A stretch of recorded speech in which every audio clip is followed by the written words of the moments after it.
Hello. आज हम लोग करने वाले हैं राउल्ट्स लॉ। ठीक है, राउल्ट्स लॉ का सॉल्यूशन का थर्ड पार्ट है ये राउल्ट्स लॉ। इसको दिया था, इस लॉ को फ्रेंच केमिस्ट थे मार्टी राउल्ट, उन्होंने दिया था, जो कि एक क्वांटिटेटिव रिलेशन है किसके बीच का, वेपर प्रेशर और मोल फ्रैक्शन के बीच का। ये वैलिड है स्ट्रिक्टली लिक्विड लिक्विड सॉल्यूशन के लिए, यानी सॉल्यूट और सॉल्वेंट दोनों क्या होने चाहिए, लिक्विड फेज में होने चाहिए। दूसरा कंडीशन इसके लिए ये है कि इसका जो कंपोनेंट है, at least one component volatile state में होना चाहिए। वोलेटाइल मतलब जो लिक्विड और वेपर दोनों फेज में मिले एक तरह से रूम टेम्परेचर पे, और क्योंकि उसी से हम लोग उसका वेपर प्रेशर को मेजर कर पाएंगे। वेपर प्रेशर क्या होता है? वेपर प्रेशर जो होगा जब लिक्विड वेपर और लिक्विड दोनों फेज में होगा रूम टेम्परेचर पे, तो कंटेनर पे एक तरह का प्रेशर एक्सर्ट कर रहा होगा, जिसको हम लोग वेपर प्रेशर कहेंगे। तो इस वेपर प्रेशर का मोल फ्रैक्शन के साथ रिलेशन दिखाना है। इसमें हम पढ़ेंगे दो कंडीशन कौन सी? हमने कहा कि वोलेटाइल होना चाहिए एटलीस्ट एक। तो पहली कंडीशन तो ये होगी जब दोनों वोलेटाइल हो, सोल्यूट सॉल्वेंट, जब सोल्यूट नॉन वोलेटाइल हो और सॉल्वेंट क्या हो, वोलेटाइल हो। तो ये दोनों कंडीशन हम लोग देखेंगे। और इंट्रोडक्शन से स्टार्ट करते हैं, लिक्विड लिक्विड सॉल्यूशन से। लेट्स अब हम करने वाले हैं vapour pressure of liquid liquid solution as it's name indicate. The solution is liquid in nature. लेकिन सिर्फ लिक्विड में सिर्फ सॉल्यूशन नहीं है, हमारा सॉल्यूट भी लिक्विड में है और सॉल्वेंट भी लिक्विड है इस केस में। ठीक है, यानी हम लोग क्या ले रहे हैं, हमारे पास एक सोल्यूट होगा, एक क्या होगा, सॉल्वेंट। एक सोल्यूट है, एक सॉल्वेंट है, और इससे बन रहा है सॉल्यूशन। और कंडीशन हम ले रहे हैं लिक्विड नेचर। लिक्विड नेचर है प्लस क्या है, साथ में वोलेटाइल नेचर के है। क्या है? वोलेटाइल नेचर के। सोल्यूट भी वोलेटाइल है और सॉल्वेंट भी वोलेटाइल है, और उससे हमारे पास क्या बन रहा है, सॉल्यूशन बन रहा है। ध्यान से देखना। अब इस वोलेटाइल का मतलब क्या होता है? वोलेटाइल का मतलब ये होता है कि जो सॉल्यूट है अगर वो वोलेटाइल है तो वो रूम टेम्परेचर पे लिक्विड और वेपर फेज दोनों में रह रहा होगा। ठीक है, सेम वैसे ही किसका, सॉल्यूशन का। सॉल्यूशन भी क्या होगा ओवरऑल, क्योंकि उसके अंदर दोनों वोलेटाइल है, तो उसमें क्या होगा, वेपर फेज भी होगा और लिक्विड फेज भी होगा।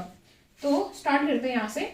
हमने एक कंटेनर लिया जो कि एक तरह का क्लोज वेसल है, बंद कर सकते हैं उसको। ठीक है, उसके अंदर हमने क्या रखा है, अभी सॉल्वेंट रखा है, केवल सॉल्वेंट रखा है। तो सॉल्वेंट क्या होगा, उसके अंदर कुछ क्या होंगे, उसके गैस के या मॉलिक्यूल्स भी होंगे वेपर फेज में। इस टाइम पे जो ये सॉल्वेंट प्रेशर एक्सर्ट कर रहा होगा इस कंटेनर पे, दैट इज वेपर प्रेशर। इस वेपर प्रेशर को हम लोग क्या कह रहे हैं, P नॉट कह रहे हैं। इसमें हम लोग इनको अलग अलग चीजें इंडिकेट करते हैं। इसको B कह लेते हैं, सॉल्वेंट हमारे पास B है और सॉल्यूट क्या है A। समझने में आसानी होगी। तो इस टाइम पे सॉल्वेंट ही सॉल्वेंट है। इस टाइम पे क्या है, जो हमारे पास कंटेनर के अंदर है वो केवल सॉल्वेंट है। तो इस टाइम पे जो इसका प्रेशर होगा वो प्योर है, लेकिन उसको PB नॉट कह रहे हैं। ठीक है, PB नॉट जो हो रहा है वो प्योरिटी को इंडिकेट कर रहा है। हमने मिलाया इसके अंदर अब सोल्यूट, सेम वही कंटेनर है, क्लोज वेसल है। अब हमने इसके अंदर क्या मिला दिया, सोल्यूट भी मिला की मॉलिक्यूल होंगे, क्योंकि सोल्यूट भी वोलेटाइल ही है। तो इस टाइम पे इसके अंदर दो अलग अलग प्रेशर होंगे। किसका? एक होगा सोल्यूट का और एक होगा सॉल्वेंट का। कहीं भी हो सकते हो क्योंकि मिक्स है ना।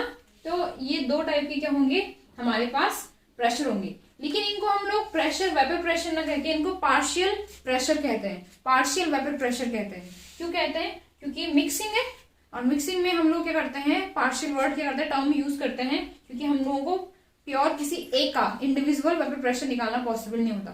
तो मिक्सिंग के केस में चाहे वो गैस मिक्स हो, ठीक है, उनको हम लोग वेपर प्रेशर को सिंपल वेपर प्रेशर ना कह के पार्शियल वेपर प्रेशर कहते हैं।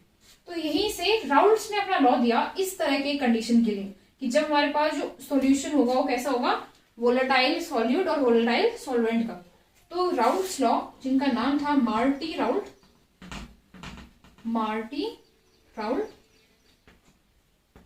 1886 में उन्होंने ये लॉ दिया।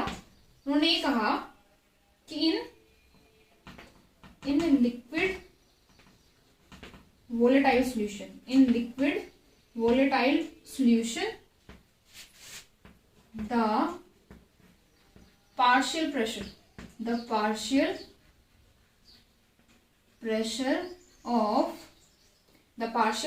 of each component, is directly proportional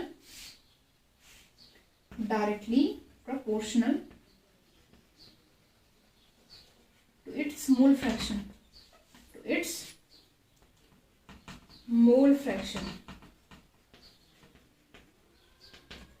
समझिए जरा इसका मतलब। वोलेटाइल सॉल्यूशन कंडीशन में बता चुकी हूँ कि इस लाइन का क्या मतलब है। आगे क्या कह रहा हूँ कि जो पार्शियल प्रेशर होगा ईच कंपोनेंट का, यहाँ पे हमारे पास जो सॉल्यूशन है वो कितने कंपोनेंट्स वाला है, 2। कितने कंपोनेंट्स वाला है, 2, सॉल्यूट और सॉल्वेंट। तो हर एक का जो होगा पार्शियल प्रेशर होगा, पार्शियल वेपर प्रेशर कह सकते हो आप इसको, क्योंकि ये वोलेटाइल कंडीशन में वेपर वर्ड यूज करेंगे हम इसके लिए। पार्शियल वेपर प्रेशर जो होगा वो क्या होगा, जैसे हम लोग सॉल्यूट की बात करते हैं तो इसका जो पार्शियल वेपर प्रेशर है वो किसके डायरेक्टली प्रोपोर्शनल होगा, इसके खुद के मोल फ्रैक्शन के बराबर। सेम वैसे जो सॉल्वेंट का पार्शियल वेपर प्रेशर होगा वो किसके प्रोपोर्शनल हो जाएगा, उसके खुद के मोल फ्रैक्शन के डायरेक्टली प्रोपोर्शनल जब हटता है तो एक कांस्टेंट जुड़ता है। कांस्टेंट इनके खुद का प्योर फॉर्म में वेपर प्रेशर होता है। जैसे हमने सॉल्वेंट की तो बात ही की थी, पीवी नॉट है, ऐसे सॉल्यूट का भी होगा, क्योंकि सॉल्यूट भी वोलेटाइल ही था, इसका खुद का कुछ ना कुछ क्या होगा, वेपर प्रेशर रहा होगा, तो उसको हम पी ए नॉट कह देते हैं। तो यहाँ पे जो फॉर्मूला आएगा वो क्या आएगा, P A is equals to P A not X A. Same ऐसे ही पी बी किसके इक्वल हो जाएगा, P B not X A. This is Raoult law, ये स्टेटमेंट है राउट लॉ की, और ये इसके 2 फॉर्मूले आ गए। अभी हम एक और फॉर्मूला ड्राइव करेंगे, लेकिन फिलहाल आप इसको देखिए क्या कहा राउट ने ये कहा कि जब हम वोलेटाइल लिक्विड सॉल्यूशन की बात करते हैं तो उसमें हर एक कंपोनेंट का वेपर प्रेशर क्या हो जाएगा, उसके मोल फ्रैक्शन के डायरेक्टली प्रोपोर्शनल होगा। क्लियर हो गई बात। इसको हटाते हैं, पी ए नॉट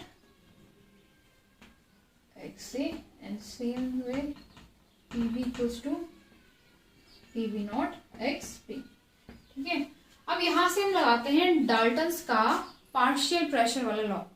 ठीक है, डाल्टन्स का पार्शियल प्रेशर लॉ लगाएंगे हम इसको आगे सॉल्व करने के लिए। तो डाल्टन्स का जो पार्शियल प्रेशर का लॉ है वो क्या कहता है, वो ये कहता है कि किसी कंटेनर के अंदर जब एक से ज्यादा कंपोनेंट उसके अंदर हो वेपर फेज में, ठीक है, तो जो टोटल प्रेशर होगा उस कंटेनर का वो उनके सारे कंपोनेंट्स के इंडिविजुअल पार्शियल प्रेशर के सम के इक्वल होगा। दोबारा से बोल रही हूँ, जो टोटल प्रेशर होगा किसी भी कंटेनर का जिसके अंदर क्या होगा, वेपर, जिसके कंपोनेंट्स वेपर फेज में हो यानी वोलेटाइल हो, तो जो टोटल प्रेशर हो जाएगा वो क्या हो जाएगा, उसकी इंडिविजुअल पार्शियल प्रेशर का सम। तो हमारे पास यहाँ जो कंटेनर था उसके अंदर कितने कंपोनेंट्स थे, 2। तो जो टोटल प्रेशर होगा वो उन दोनों कंपोनेंट्स के individual vapour pressure that is P A plus P V not की क्या हो जाएगा, इक्वल हो जाएगा। ये 2 ही कंपोनेंट है हमारे पास, इनके फॉर्मूले हमारे पास है, पुट करते हैं जरा, P A not X A plus P V not X B. और सॉल्व करने के लिए हमें यहाँ पे एक और फॉर्मूला याद करना है। हम ये कहते हैं कि किसी भी सॉल्यूशन में जो टोटल मोल फ्रैक्शन होता है, किसी भी सॉल्यूशन का जो टोटल मोल फ्रैक्शन होता है 1 होता है, इक्वल टू 1 होता है। इस वाले सॉल्यूशन की जिसकी हम बात कर रहे थे that is liquid solution, 2 he component है, तो टोटल जो मोल फ्रैक्शन है वो कहां से निकलेगा, x A plus X B. किसके बराबर होता है, कहा हमने 1 के।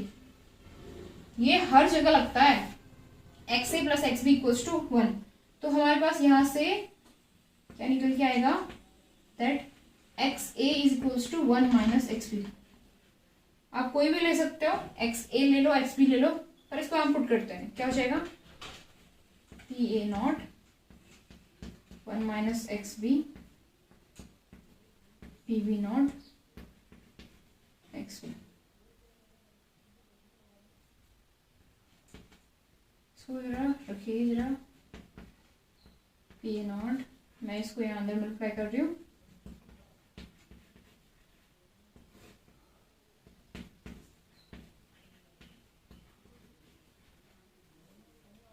माइनस वाले को पीछे लेके जाते हैं, क्या हो जाएगा, A naught plus P B not X P minus P A not X B. ये दोनों में कॉमन है एक्स पी, बाहर ले आएंगे उसको, इन दोनों से बाहर आ गया एक्स बी, क्या बचा अंदर, P B not minus P A not.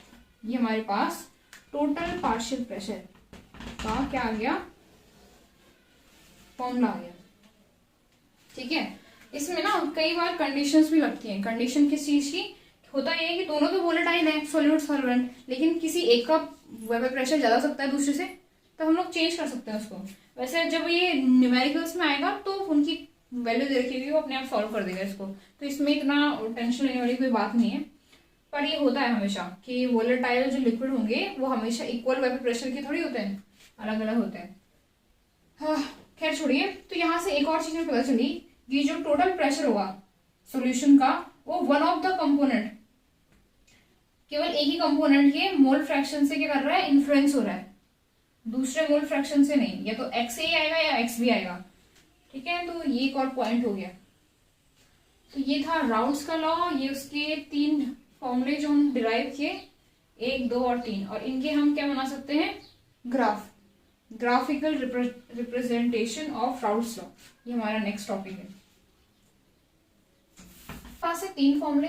पहला है P A is equals to P A not X A, दूसरा है P B is equals to P B not X P, और तीसरा हमारे पास आया दैट टोटल प्रेशर, जो टोटल प्रेशर है किसका, सॉल्यूशन का, वो किसके बराबर है, और जो तीसरा फॉर्मूला है वो है P T P A not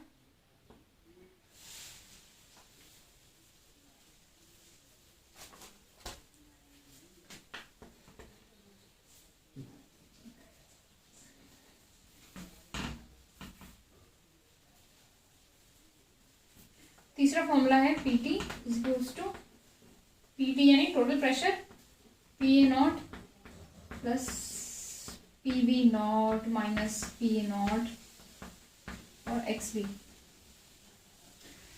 मैं बता चुकी हूँ इनमें से ये आगे पीछे कैसे होते हैं। ये फॉर्मूला थोड़ा सा अलग तरह से भी लिख सकते हैं हम लोग, वो कब लिखेंगे, जैसे ही बता ही देती हूँ लिख के।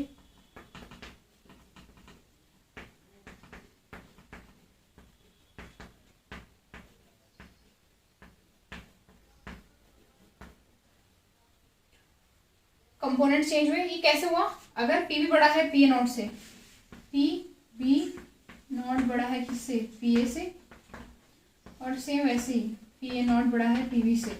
इनको डिराइव करना इतना डिफिकल्ट नहीं होता, हमें सिर्फ एक्स ए और एक्स बी की वैल्यू जो होती है वो डिफरेंट रखनी होती है दोनों केस में। ठीक है, लेकिन बस ध्यान ही रखना कि अगर पी ए नॉट बड़ा है तो ये आगे आना चाहिए। जब आप लोग न्यूमेरिकल्स करोगे तब आप इसका थोड़ा सा इंपॉर्टेंस समझोगे कि किस तरह से हुए हैं, वरना अभी फिलहाल ग्राफ में या स्टेटमेंट्स में ज्यादा कोई फर्क नहीं आएगा। वही कि टोटल प्रेशर केवल एक ही कंपोनेंट पर डिपेंड कर रहा है, एक ही कंपोनेंट पर डिपेंड कर रहा है, बस फर्क किसका आया कि कौन बड़ा है। क्योंकि जो सॉल्यूट और सॉल्वेंट है वो दोनों ही वोलेटाइल है, लेकिन होगा एक का वेपर प्रेशर ज्यादा एक का कम, तो किसका कम ज्यादा है उसी पर डिपेंड कर रहा है। पहले हम लोग इसका ग्राफ समझते हैं। ग्राफ यहां से समझेंगे इसके, इन दोनों से। इन दोनों ग्राफ बहुत ही इजी है, क्योंकि राउट्स ने साफ साफ बोला था कि पी ए जो होगा वो एक्स ए के डायरेक्टली प्रोपोर्शनल होगा। और डायरेक्टली प्रोपोर्शनल ग्राफ कैसे बनते हैं, यूनिफॉर्म लीनियर, क्योंकि इसमें और कोई पार्ट है ही नहीं, प्लस माइनस कुछ और है नहीं, तो सीधा आ जाएगा। इधर को आएगा क्या, पी ए, इधर को क्या आएगा एक्स ए, और यहाँ पे कहीं पे क्या आएगा पी ए नॉट। सेम वैसे इसका बनेगा। टोटल प्रेशर का ग्राफ बनाने के लिए हमें पी ए नॉट और पी बी नॉट उस ग्राफ में चाहिए, तो उसका ग्राफ थोड़ा सा अलग है। एक ही क्वेश्चन से समझ लेंगे इसको, थोड़ा ध्यान से देखिएगा। इसका ग्राफ बनाने के लिए हम पहले क्या करेंगे, एक एक्स वाई एक्सिस की क्या करेंगे, ग्राफ खींचा हमने, ये हमारी एक्स एक्सिस और ये हमारी वाई एक्सिस। पहले हमने बनाया इसका ग्राफ उस पे, इस ग्राफ पे। ठीक है, इधर क्या कहा हमने, पी ए है और इधर क्या है एक्स ए है, पी ए है और एक्स ए है। अगर हम इसका ग्राफ बनाना चाहेंगे तो हम लोग कैसे करते थे इसको सॉल्व, कि हम लोग एक्स ए की वैल्यू रखते जाएंगे। एक्स ए जो होगा स्टार्टिंग में इस पॉइंट पे एक्स ए की वैल्यू क्या होगी, 0 होगी। अगर एक्स ए 0 है तो पी ए भी क्या हो जाएगा, 0, यानी पहला पॉइंट 0 0,0 आएगा, यानी यहाँ पे आएगा। दूसरा कहीं हमने मान लिया कि एक्स ए की वैल्यू 1 है, इस कहीं पे यहाँ पे मान लिया हमने एक्स ए की वैल्यू कितनी है यहाँ पे 1। अगर एक्स ए की वैल्यू 1 रखो इस इक्वेशन में तो पी ए किसके बराबर जाएगा, पी ए नॉट के, क्योंकि ये तो 1 हो गया। तो इस कहीं पॉइंट पे जब एक्स ए क्या है 1 है तो पी ए किसके इक्वल होगा, पी ए नॉट के। मान लो कहीं पे भी ये मान लिया हमने कि यहाँ पे vapour pressure P A not की इक्वल है, तो यहाँ पे जहाँ पे कटेगा इस पॉइंट पे कट रहा है, ठीक है। इसको खींचो, ये बन गई हमारी पहली ग्राफ। इसी ग्राफ के अंदर हमें इसका ग्राफ भी बनाना है, ध्यान से देखिएगा। अब हम इसी के अंदर इसको बना रहे हैं, तो इसको हम मान रहे हैं वाई एक्सिस और इसको एक्स। इस बार स्टार्ट वहीं से करेंगे। ये हमारा इस टाइम पे क्या हो जाएगा, पी बी। इस पॉइंट को तो हमने कहा है पी ए नॉट है भाई, यहाँ पे पी बी है इधर को, और इधर को क्या हो जाएगा, एक्स बी। स्टार्टिंग के पॉइंट पे एक्स बी हमने क्या ले लिया, 0। ये पहला पॉइंट है, एक्स बी 0। एक्स बी 0 होगा तो पी बी भी क्या हो जाएगा, 0, यानी हमारा पहला पॉइंट फिर से यहाँ पे आ रहा है। जैसे इसका यहाँ से आएगा, इसका यहाँ पे स्टार्टिंग पॉइंट। दूसरा पॉइंट है कि इस कहीं पे एक्स बी की वैल्यू 1 मानेंगे। अब देखो यहाँ हमने स्टार्टिंग में अभी हमने थोड़ी देर पहले ये बात कही थी कि एक्स ए और एक्स बी की वैल्यू क्या आएगी, 1 होगी, क्योंकि टोटल मोल फ्रैक्शन हमारे पास जो कंटेनर का है 1 है। अगर एक्स ए हमने 0 रखा, एक्स ए 0 रखा तो एक्स बी इक्वल्स टू 1। जब एक्स ए 0 है तो एक्स बी 1 है, इसीलिए हमने इस पॉइंट को क्या कहा है, एक्स बी इक्वल्स टू 0 कहा, क्योंकि यहाँ पे एक्स ए 1 है। क्योंकि जब एक्स ए 1 हो जाएगा तो ये वैल्यू अपने आप 0 हो जाएगी, क्योंकि 1 तो इसी का आ गया, तो इसको तो कुछ भी नहीं रहा ना, तो 0 नहीं हो गया ये। तो एक्स बी इक्वल्स टू यहाँ पे 0 है, तो X A equals to 1। Same वैसे यहाँ पे जब एक्स ए 0 था तो एक्स बी की वैल्यू क्या हो जाएगी, यहाँ पे 1 होगी, नहीं होगी। जब एक्स ए क्या होगा 0 तो टोटल मोल फ्रैक्शन किसका ही बन जाएगा, सॉल्वेंट का। ऐसे ही जब एक्स बी की वैल्यू 0 है तो टोटल मोल फ्रैक्शन सॉल्यूट का रह गया। तो हमारे पास जो दूसरा पॉइंट आया वो एक्स बी के लिए तो यहाँ पे आया। अब इधर हमने कहीं सपोज करना है कि पीवी कितना है, और हमें कैसे सपोज करें, मान लिए जैसे हमने इसको माना इसको भी मान ले, लेकिन यहाँ पे एक और कंडीशन ध्यान रखनी है, किसकी, कि किसका वेपर प्रेशर ज्यादा है, किसका वेपर प्रेशर ज्यादा है। कैसे पता करेंगे, देखो ये हमें क्वेश्चन में दिया रहता है, अगर हम लोग क्वेश्चन करेंगे तो यहाँ तो हम सिर्फ सपोज कर सकते हैं। मान लिया कि सॉल्वेंट का प्रेशर क्या है, ज्यादा है, सॉल्वेंट का वेपर प्रेशर ज्यादा है किससे, सोल्यूट से, हमने मान लिया। तो क्योंकि पी ए नॉट यहाँ पे था तो इससे ऊपर ही कहीं क्या होगा, पी बी नॉट होगा। थोड़ा सा ऊपर मान लिया मैंने इस पॉइंट पे, इधर आएगा ना कहीं पे, तो ये कटेगा कहाँ पे, यहाँ पे। दूसरा पॉइंट आ गया हमारा ये, इस कहीं पे हमने पीवी नॉट को मान लेना है। वो पीवी नॉट किससे बड़ा होगा, पी ए नॉट से, तो इससे तो ऊपर ही जाएगा वो। तो हमने इस पॉइंट को माना। तो अब हम यहाँ पे इस दूसरा हमारा एक्स भी यहाँ पे 1 है और हमारा पीवी नॉट ये आ गया। खींच दो लाइन, यही पे कट रहा है, ये आ गया, ये हमारा ग्राफ आ गया। लेकिन अगर ये ऐसा होता P A not is greater than PV not, तो ग्राफ कैसा आता, कैसा आता ये, यहाँ पे था जैसे हमारा पी ए नॉट, यहीं पे मान लेते हैं इसको, तो इससे नीचे आएगा तो यहाँ पे आएगा, तो ये ग्राफ कुछ ऐसे बनता। लेकिन ग्राफ इस टाइम पे ऊपर बना है, तो ये इतना कोई डिफिकल्ट बात नहीं है कि कैसे बनेगा, बस हमें आना चाहिए बनाना। क्लियर हो गई बात। ये तो आ गए इसके अंदर 2 पॉइंट, इन सबको मैं हटा देती हूँ।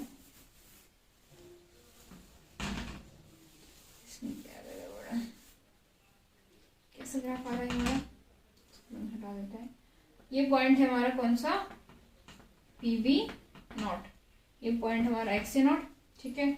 यहाँ पे क्या था, एक्स ए इक्वल्स टू 0 और X B equals to 1। Same वैसे यहाँ पे एक्स 1 0 है तो एक्स बी का हो जाएगा 0। तो अब हमें निकालना है टोटल प्रेशर। इस ग्राफ पे टोटल प्रेशर निकालना है। टोटल प्रेशर का फॉर्मूला क्या था, PV not plus PV not minus P A not X B. ये पी ए नॉट होगा यहाँ पे, क्योंकि पीवी बड़ा है ना, ये आएगा बाहर, ठीक है। इसको हमने टोटल प्रेशर निकालना है। टोटल प्रेशर भी हम लोग किसी एक वेरिएबल से निकालेंगे, एक्स बी से निकाल लेते हैं। If X B equals to zero, if X B equals to zero, जो कहाँ पे है, यहाँ पे, then P T is equals to, पूरा जीरो जाएगा, then P T is equals to P A not. समझ रहे हो? अगर एक्स बी जीरो है तो पी टी किसके बराबर जा रहा है, पी ए नॉट की, यानी इस पॉइंट पे, ये यहाँ पे पी टी है हमारा total pressure. Then X B equals to one, रखो जरा, ये वन हो जाएगा, वन हो गया, तो ये टोटल आ गया। पी ए नॉट से क्या हो जाएगा, पी ए नॉट कट जाएगा, क्या जाएगा, पी वी नॉट। कहाँ पे है पी वी नॉट, इस पॉइंट पे था, ये दो पॉइंट आ गए, मिला दो इस लाइन को, ये हमारा क्या है, टोटल प्रेशर है। ये लाइन हमारी क्या है, पी टी है, ये क्या थी, पी ए, और ये किसकी लाइन थी, पी बी की। ये हमारा क्या जाएगा, टोटल प्रेशर का ग्राफ बन गया। ठीक है, अगर नहीं समझ में आया इसको दोबारा से रिवाइंड करके देखिएगा पूरा, कोई कंफ्यूजन नहीं होना चाहिए इसमें। और आप इसका भी बना सकते हो, इसको भी टोटल प्रेशर भी, ये भी कुछ इस तरह से जाएगा। तो ये था graphical representation of Raoult's law. अब राउल्ट्स लॉ का एक और प्रॉपर्टी है, प्रॉपर्टी हम केस कहेंगे, जो कॉलिगेटिव प्रॉपर्टीज के अंदर देखना है हमें, तो हम इसको यहाँ पे थोड़ा सा देख लेंगे। ठीक है,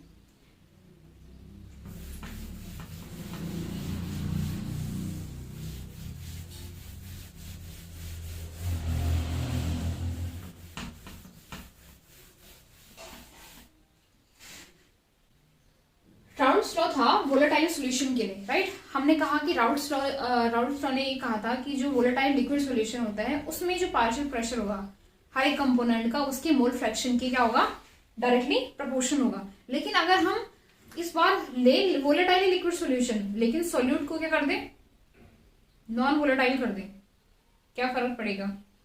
तो इसको ये डायरेक्ट आप राउल्ट्स लॉ का एक एप्लीकेशन समझ सकते हो कि राउल्ट्स लॉ यहाँ भी अप्लाई हो रहा है, जिसको हम लोगों ने कॉलिगेटिव प्रॉपर्टीज के अंदर भी देखना है। लेकिन फिलहाल हम उसको यहाँ देखते हैं, यहाँ क्या केस है।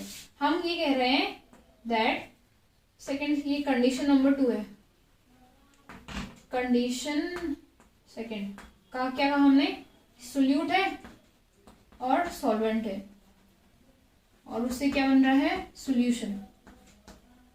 कह क्या रहे हैं हम लोग, इस बार जो सोल्यूट है वो क्या है, नॉन वोलेटाइल है, और सॉल्वेंट वोलेटाइल है, क्योंकि एटलीस्ट वन कंपोनेंट को वोलेटाइल होना ही पड़ेगा, तभी जाके उस पर कॉन्सेप्ट लगेंगे राउल्ट्स लॉ के, वेपर प्रेशर के। इसको हम एक कंटेनर लेते हैं, क्लोज कंटेनर, जिसके अंदर हमने स्टार्टिंग में केवल क्या डाल रखा है, सॉल्वेंट डाल रखा है। सॉल्वेंट डाल रखा होगा तो सारे मॉलिक्यूल्स किसके होंगे, सॉल्वेंट के होंगे। तो जो टोटल प्रेशर होगा वो केवल सॉल्वेंट का होगा, इसलिए हम उसको क्या रखेंगे, पी बी नॉट। सेम वैसे ही इसको पी बी, इसको हम लोग बी से इंडिकेट कर रहे हैं और इसको ए से इंडिकेट कर रहे हैं इस टाइम पे। ठीक है, इसके अंदर का जो प्रेशर होगा, टोटल प्रेशर वो सॉल्वेंट पे डिपेंड करेगा, उसको पी बी नॉट कह रहे हैं हम लोग, पी बी नॉट। अब हमने क्या कर दिया, इसके अंदर सॉल्यूट मिला दिया। सॉल्यूट कैसे है, नॉन वोलेटाइल है, नॉन वोलेटाइल करेगा क्या, वो एक तरह से मिक्सचर को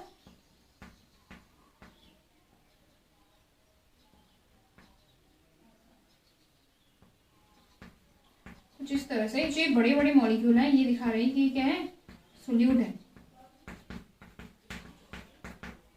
अब ध्यान से देखो, होगा क्या या हुआ क्या, पहले सरफेस पे सारे के सारे सॉल्वेंट के मॉलिक्यूल्स थे, तो होता क्या है, जैसे जैसे रूम टेम्परेचर में उसको रखते जाएंगे, कुछ मॉलिक्यूल उसके क्या होते हैं, इक्विलिब्रियम में लिक्विड हो जाते रहेंगे, कुछ क्या होते थे, लिक्विड से वेपर में जा रहे थे। यहाँ पे सरफेस पे कुछ जगह किसने घेर दी, सोल्यूट ने, सोल्यूट के मॉलिक्यूल्स ने। अब क्या होगा, जो उसका वेपर फेज है वो पहले ही कंपेयर में कम दिखाई दे रहा है, तो यानी जो प्रेशर होगा तो कम हो जाएगा। इस टाइम पे जो इसका प्रेशर होगा किसका, सॉल्वेंट के मॉलिक्यूल्स का, वो कंटेनर पे अब क्या पड़ेगा, कम पड़ेगा। समझ रहे हो बात को, पहले भी प्रेशर था अभी भी प्रेशर है, लेकिन अब फर्क क्या पड़ा सोल्यूट के आने से, क्योंकि उसने सरफेस को कवर अप कर दिया है कुछ अमाउंट में, जो कि पहले क्या था, पहले भी था लेकिन पहले केवल सारे सॉल्वेंट के थे, अभी भी सारे सॉल्वेंट के हैं, लेकिन अब उनका क्या हो गया, नंबर कम हो गया है, और नंबर कम होगा तो प्रेशर भी कम होगा। समझ रहे हो, इसी को इस प्रोसेस को क्या कह देते हैं, lowering of vapour pressure. Lowering of vapour pressure कह देते हैं। तो कंडीशन नंबर 2 एक कॉलिगेटिव प्रॉपर्टी है।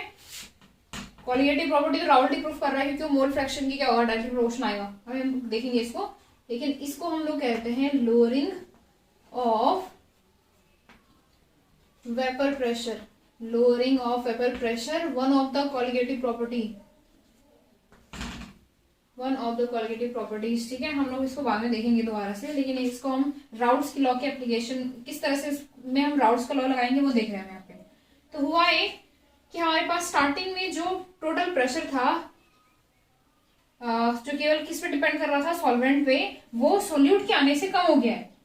तो जो चेंज आएगा, चेंज इन वेपर प्रेशर होगा, इसको हम लोग डेल्टा पी कहेंगे। चेंज क्योंकि डिक्रीज हो रहा है तो माइनस में आएगा, that is PB naught minus PB. यहां से हम पीबी की वैल्यू रख सकते हैं जो राउल्ट लॉ से आई थी। पीबी नॉट क्या था, पीबी नॉट एक्स बी। यहां से पीवी नॉट को अगर हम कॉमन ले लें तो क्या हो जाएगा, 1 माइनस एक्स बी, जो किसके बराबर होता है, यहां से याद करो, X A plus X B equals to 1, then X A equals to 1 minus X B. यानी हम 1 माइनस एक्स बी की जगह पे क्या रख सकते हैं, एक्स ए रख सकते हैं। क्या हो जाएगा यहाँ से, पी बी नॉट एक्स ए। यानी जो लोअरिंग ऑफ वेपर प्रेशर है, लोअरिंग ऑफ वेपर प्रेशर है, ये तो कांस्टेंट होता है, हम आगे बात कर चुके हैं। एक कांस्टेंट टेम्परेचर पे पीवी नॉट की वैल्यू हमेशा क्या रहेगी, सेम रहेगी। अगर हम उस पर क्या करें, टेम्परेचर का कोई इफेक्ट न डालें तो पीवी नॉट यानी lowering of vapour pressure is directly proportional to the mole fraction of solute, mole fraction of solute. देखो आ गया ना इसमें राउल्ट की कही हुई बात कि जो वेपर प्रेशर का किससे कनेक्शन, मोल फ्रैक्शन से। और इसीलिए इसको कॉलिगेटिव प्रॉपर्टी भी कहते हैं, क्योंकि मोल फ्रैक्शन एक तरह से क्वांटिटी यानी नंबर पे डिपेंड कर रहा है।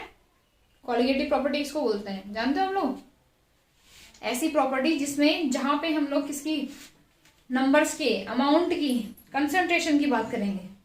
ऐसी प्रॉपर्टीज जो किसके, सोल्यूट के अमाउंट, कंसंट्रेशन पे डिपेंड करता है किसी भी तरह से, उसको हम लोग कॉलिगेटिव प्रॉपर्टी कहते हैं। और प्रेशर का घटना भी क्या एक तरह से कॉलिगेटिव प्रॉपर्टी हो तो गई। ये नहीं दिखा दिया हमने, प्रेशर का डिक्रीज होना क्या होता है, सोल्यूट की किस पे डिपेंड कर रहा है, मोल फ्रैक्शन पे, यानी कॉलिगेटिव प्रॉपर्टी हो गई। ठीक है, इसी में आगे देखना, इस इक्वेशन से हम लोग आगे देखते हैं, थोड़ा सा एक और फॉर्मूला डिराइव करते हैं, that is delta P is equals to P V not X A. P V naught को यहां भेजना, delta P upon P V naught is equals to X A. देखो अब हम लोग जब भी हम किसी चीज का कंपैरिजन करते हैं ना किसी से, तो वहां पे एक रेफरेंस वर्ड हम यूज करते हैं। ठीक है, रेफरेंस या रिलेटिव वर्ड यूज करते हैं। तो क्योंकि हम यहाँ पे जो लोअरिंग ऑफ वेपर प्रेशर है, घट रहा है, किसके मुकाबले घट रहा है, जो पहले उसका स्टार्टिंग में वेपर प्रेशर था, दैट इज पीवी नॉट। तो ये फॉर्मूला जो होता है, ये फॉर्मूला कहलाता है रिलेटिव लोअरिंग, क्योंकि हम कंपैरिजन कर रहे हैं कितना घट रहा है, relative lowering of vapour pressure, relative lowering of vapour pressure, that is RLVP, RLVP कहते हैं इसको। क्या कहता है कि जो रिलेटिव लोअरिंग हो रही है वेपर प्रेशर की, वो किस पे डिपेंड कर रही है, मोल फ्रैक्शन ऑफ सोल्यूट। और इसका मतलब ये है कि हम सोल्यूट का अमाउंट जितना बढ़ाएंगे उतना कम उसका वेपर प्रेशर होता जाएगा, क्योंकि वो एक तरह से सरफेस को उतना ज्यादा कवर अप कर देगा। अब होगा क्या, जो लिक्विड से वेपर फेज बन रहा था उसका क्या हो जाएगा, अमाउंट बनने का कम होता जाएगा और हमारा प्रेशर घटते जाएगा। इससे ये चीज क्लियर हो गई। ठीक है, और ये एक एप्लीकेशन क्या है, राउल्ट्स लॉ का एक तरह का एप्लीकेशन है। अब हम लोग इसका हेनरी लॉ से भी कनेक्शन देते हैं राउल्ट्स का, यहीं पे खत्म हो गया। ठीक है, ये फॉर्मूला इंपॉर्टेंट था, ये फॉर्मूला इंपॉर्टेंट था।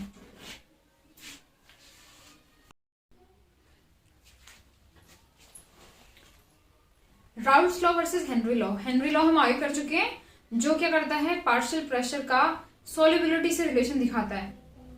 ठीक है, सॉल्युबिलिटी के साथ कनेक्शन। लास्ट में हमने कहा था कि सॉल्युबिलिटी को हम लोग एक तरह से कंसंट्रेशन टर्म या जिसको मोल फ्रैक्शन भी लिख सकते हैं, जबकि राउल्ट्स लॉ पार्शियल प्रेशर का, पार्शियल वेपर प्रेशर का किससे कनेक्शन दिखाता है, वही सेम मोल फ्रैक्शन से, तो क्या ये दोनों सेम है? इसका कंपैरिजन करेंगे हम लोग इसमें। तो राउल्स लॉ के अकॉर्डिंग क्या था, P प्रोपोर्शनल टू X। सुनने का अगर हम PA लिखें तो ये भी X हो जाएगा। तो आता क्या है, PA equals to PA naught और XA। इसी तरह से हेनरी लॉ क्या कहता है, pressure is directly proportional to mole fraction. वही सेम यही कहा था उसने, कंपोनेंट्स टू कंपोनेंट। पर यहाँ पे जब ये प्रोपोर्शनल हटता है तो यहाँ पे क्या जुड़ता है, हेनरी कांस्टेंट। Henry constant. अगर हम राउल्स लॉ और हेनरी लॉ में सिमिलरिटी देखें तो वो है मोल फ्रैक्शन की प्रेशर के साथ रिलेशन, और जो डिफरेंस है वो आएगा कि यहाँ पे क्या आता है, pure pressure of that component, जबकि यहाँ पे क्या आता है, हेनरी कांस्टेंट। ठीक है, तो यानी एक तरह से सिमिलर ही है। हम लोग कह सकते हैं कि राउल्स लॉ हेनरी लॉ का एक स्पेशल क्या है, एप्लीकेशन है, ये स्पेशल कंडीशन है, एक स्पेशल कंडीशन है, क्योंकि ऐसा वो टेम्परेचर जहां पे KH और PA नॉट की वैल्यू इक्वल हो जाए, वहां पे क्या हो जाएगा, ये दोनों लॉ एक ही बन जाएंगे। ठीक है, तो हम लोग क्या कह सकते हैं यहाँ पे, दैट